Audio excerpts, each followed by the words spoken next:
Hey everyone, welcome back to the channel. Today we're going to answer a question that I get asked pretty frequently and also see come up from time to time. How do you land paying music projects? I'm going to share with you some music business insight that I've learned through my own formal education, as well as my time as a music composer as well.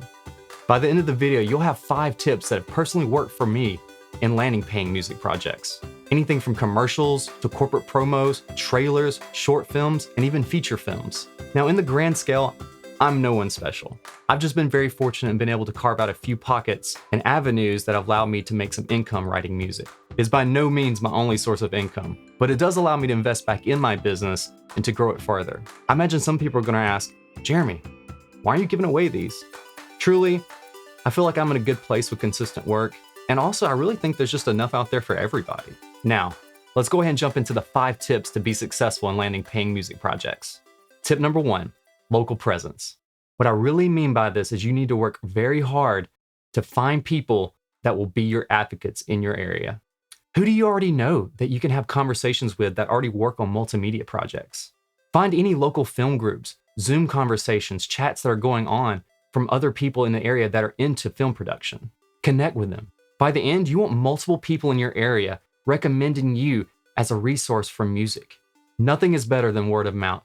People really love to work with people they trust. My personal goal when starting out was just to be the go-to person in my local area for bespoke music projects.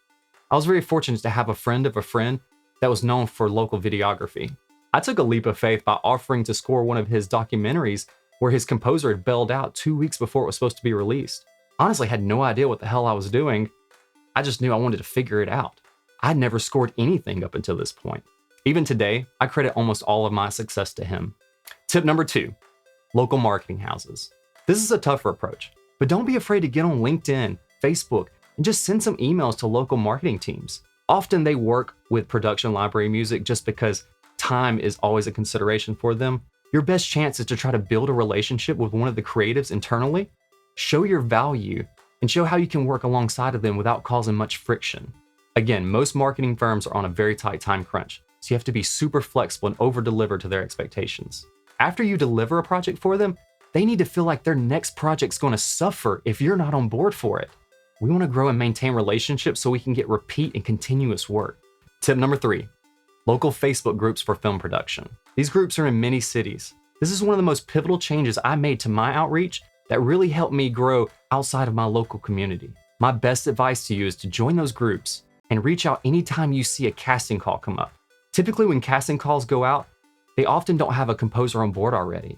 So just by putting your name out there in the beginning, you're already putting your name to the front of the list by being early to the conversation. Tip number 4, film races. If you don't know what these are a great way to get quality content quickly for your portfolio and to sharpen your skills as a composer. A film race, in short, is a filmmaking competition. You typically have 24 to 72 hours to produce a film from front to finish. You'd be blown away by some of the quality and professionalism that some teams bring to the table in these competitions.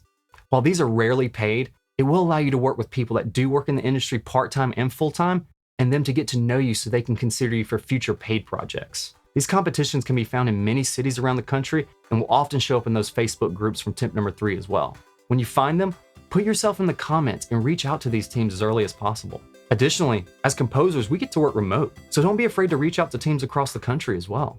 Absolutely cast a wide net. Last tip, number 5, put yourself out there and be open to anything. Do you have any other skills in other parts of audio work? What I'm getting at is, typically as composers, we have access to many audio tools just by default of what we do. So whether you already have the skills or whether you care to learn, is there any other projects that you could take to fill in the gaps and to get you closer to becoming a composer full-time? Other work like podcast editing, dialogue editing, post-sound mixing. If any of these interest you, it's definitely worth filling your time and then still gaining some extra connections along the way in the business. Lastly, people ask me all the time, should I take a non-paying project? And the answer is very simple. Is it going to help your portfolio? Are you going to gain a new relationship or connection? Or are you going to gain some valuable experience from it? If any one of those questions answer yes, then you should probably take it. At some point, you won't want to take free projects or won't be able to, and that's a good thing. And it's a great thing to get to a point to where you can say no to projects if they're not a good fit for you. Look at every project as a learning experience, whether it be in the music side of things or the business relationship side of things. The business side at times can be honestly more important than the music itself. I really hope you found this video helpful. If you did, hit that like button, consider subscribing to support the channel, and I really hope to see you around for the next one.